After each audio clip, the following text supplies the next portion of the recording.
Assalamualaikum warahmatullahi wabarakatuh. Segala puji hanya milik Allah, Rabb semesta alam. Dialah tempat kita bergantung, tempat kita kembali, dan juga tempat segala keluh kesah bermuara. Sholawat dan salam semoga selalu tercurah limpahkan kepada junjungan kita, yaitu Nabi Muhammad SAW, kepada keluarganya, sahabatnya, dan seluruh umatnya hingga akhir zaman. Yang saya hormati, Bapak dosen Dr. Andes Tatang M. Hum, dan teman-temanku semua yang dirahmati Allah. Kali ini aku pengen ngajak kita semua mikir sejenak tentang satu hal yang sering kita lakuin tapi kadang cuma dijadiin formalitas aja. Terus amalan ini juga sering dianggap remeh, padahal amalan ini menjadi penanda utama apakah hati kita masih hidup atau tidak. Terus amalan ini juga ada di setiap ibadah. Ada yang tahu gak ini tuh apa? Ya, jawabannya adalah doa. Terus lewat doa juga kita bisa menjadi lebih dekat sama Allah, soalnya kita tuh jadi kayak ngajak ngobrol dan curhat kepadanya. Selain itu doa juga nunjukin kalau kita ini hamba yang benar-benar butuh Allah. Kita ngaku kalau Allah itu Tuhan yang ngatur semuanya, yang jagain hidup kita, urusan kita, yang ngatur alam semesta, dan juga yang ngasih kekuatan kita buat terus ngejalanin hidup. Lewat doa, kita bisa jadi lebih dekat kepada Allah, soalnya kita jadi kayak ngajak ngobrol, curhat kepadanya. Selain itu, doa juga nunjukin kalau kita ini hamba yang benar-benar butuh Allah. Kita ngaku bahwa Allah itu Tuhan yang ngatur alam semesta, yang ngatur urusan kita, dan juga yang ngasih kita kekuatan buat terus ngejalanin hidup sampai sekarang. Sebelumnya, apa sih arti doa itu? Kata doa merupakan serapan dari bahasa Arab, yaitu doa, yang artinya menuntut, seruan, panggilan, permintaan, dan permohonan. Adapun pengertian doa menurut Kamus Besar Bahasa Indonesia yaitu harapan, permintaan, dan juga pujian kepada Tuhan. Jadi, pengertian doa menurut Islam adalah permintaan kepada Allah Ta'ala yang disampaikan oleh seorang hamba agar keinginannya tersampaikan atau terwujud, atau juga agar terhindar dari mara bahaya.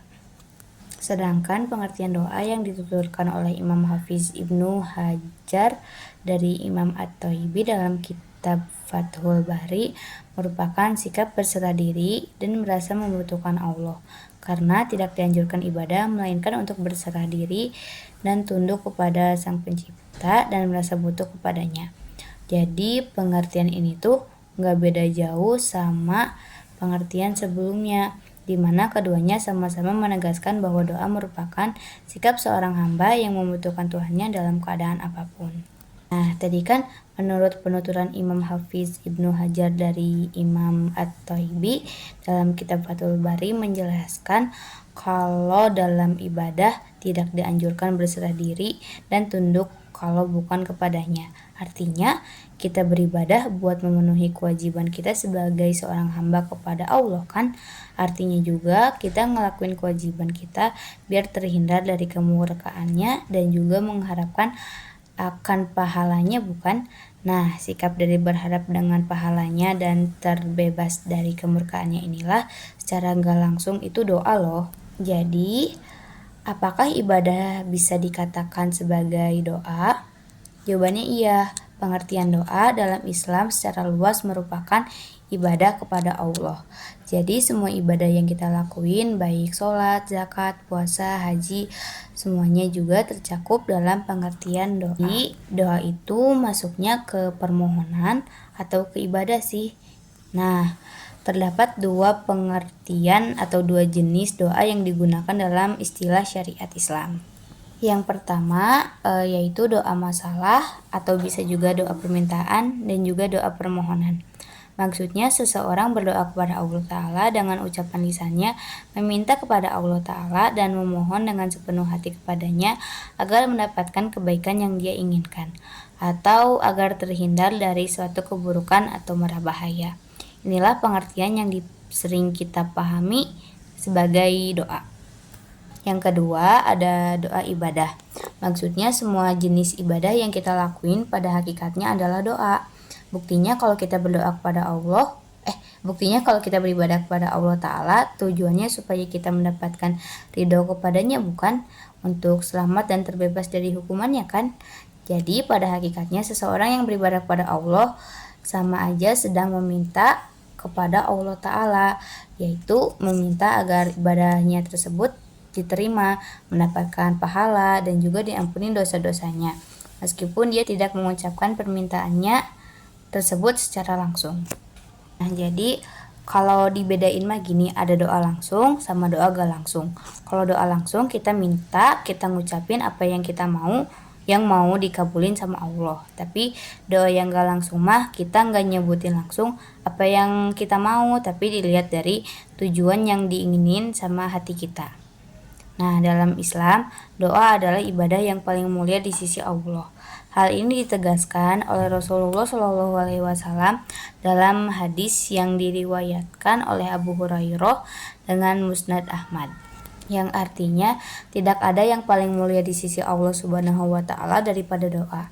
Hal itu karena doa tidak hanya dianggap sebagai rutinitas ritual, tetapi juga sebagai sarana untuk mendekatkan diri kepada Sang Pencipta.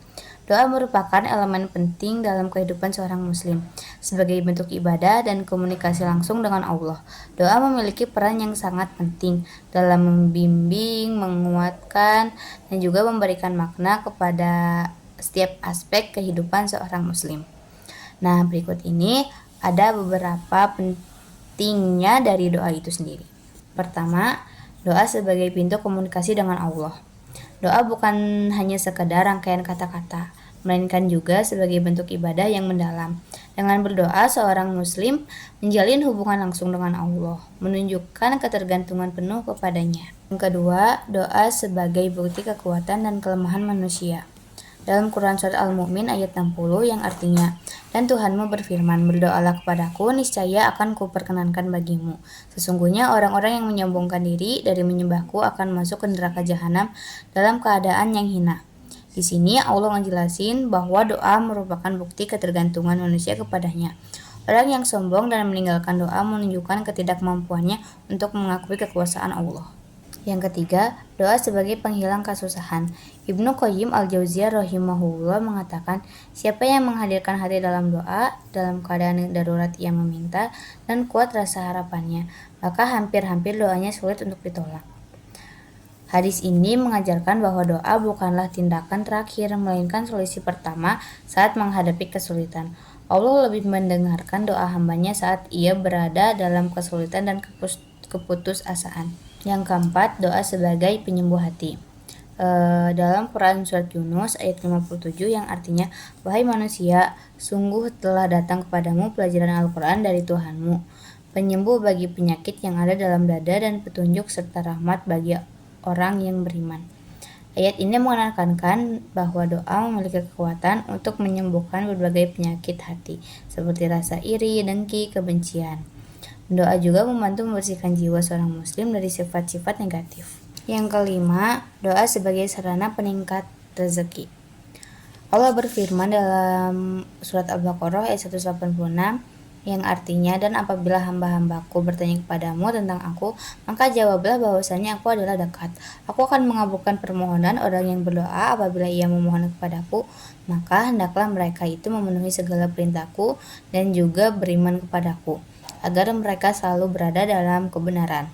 Jadi ayat ini tuh menegaskan bahwa Allah mendengar doa hambanya dan akan mengabulkannya. Doa merupakan sarana untuk memohon peningkatan rezeki dan juga keberkahan hidup. Melalui jejak historis, pentingnya doa juga nyatanya sudah diamalkan oleh umat-umat terdahulu.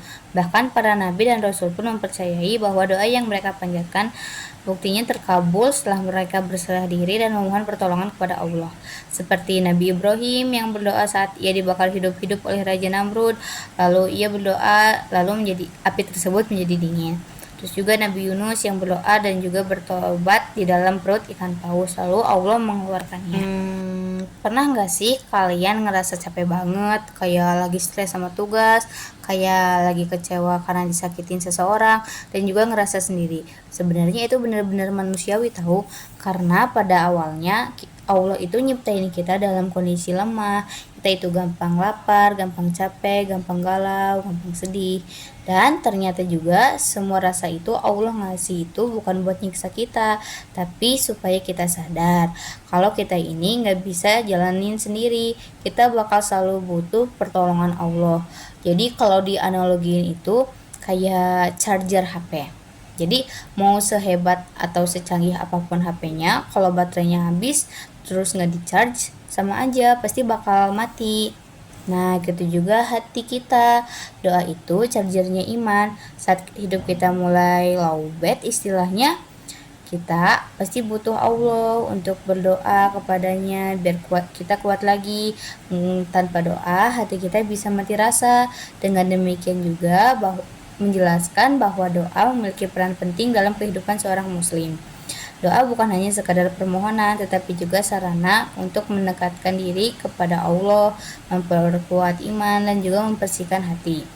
Oleh karena itu, setiap langkah dan usaha seorang muslim seharusnya disertai dan diiringi dengan doa, sebagai bentuk kesadaran akan ketergantungan kita kepada Sang Pencipta. Tapi terkadang ada juga tipe manusia yang sombong dan lalai. Mereka merasa mampu tanpa memohon kepada Allah, lalu tersesat dalam ujiannya itu sendiri. Mereka yang menolak untuk berdoa bukan karena tidak butuh, tapi karena mereka selalu merasa cukup. Orang-orang yang tidak mau berdoa kepadanya itulah gambaran kesombongan sesungguhnya. Sebagaimana dalam Quran Surat Al-Ghafir ayat 60.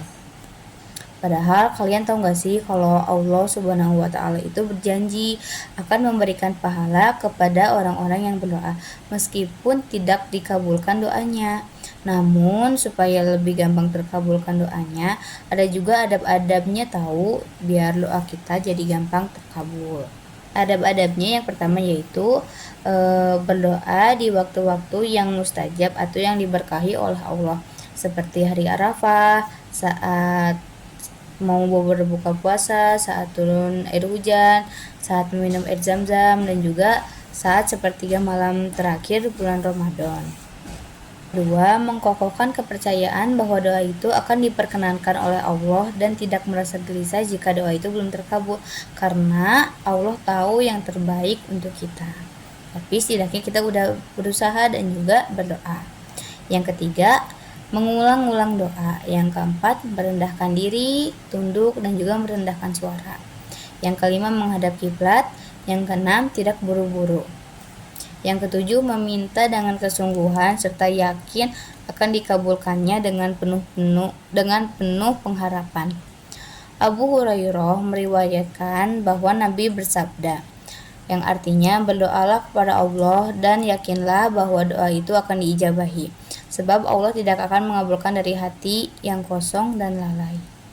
Siapapun kita hari ini, dalam kelapangan atau kesempitan, hendaknya kita kembali kepadanya untuk selalu mengingat Allah sebagai tempat meminta ampunan dan juga pertolongan.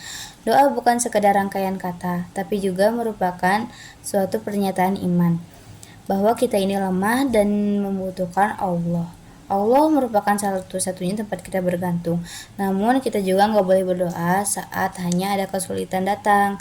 Tapi seharusnya kita juga berdoa di setiap waktu. Saat kita senang, kita berdoa sebagai bentuk syukur. Saat kita susah, kita berdoa sebagai bentuk rasa harap dan memohon pertolongannya. Karena doa inilah cara kita menjaga hubungan dengan Allah di setiap saat. Karena sejatinya kita akan selalu butuh kepadanya. Jadi teman-teman, kalau hari ini kita merasa doa kita belum dijawab, jangan pernah berhenti buat berdoa. Kadang pintu langit belum terbuka karena Allah ingin ngelihat seberapa sabar dan seberapa yakinnya kita. Allah itu enggak tuli, Allah enggak lalai.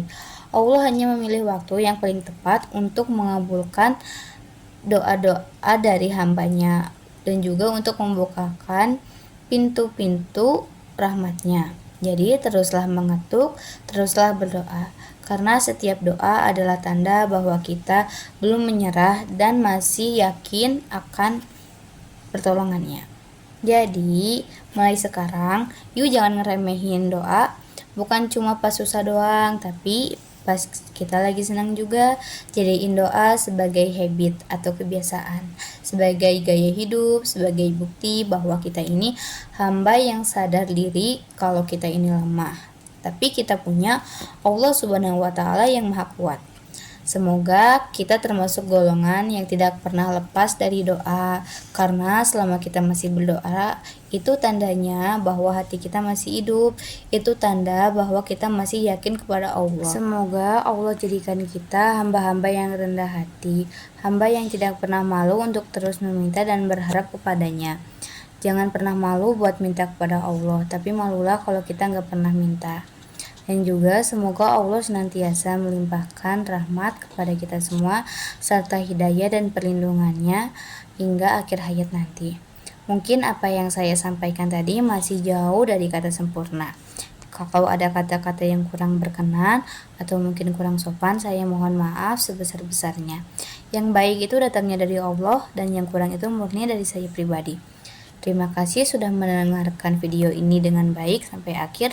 Semoga ada manfaat yang bisa kita ambil walau cuma satu kalimat atau satu kata. Wassalamualaikum warahmatullahi wabarakatuh.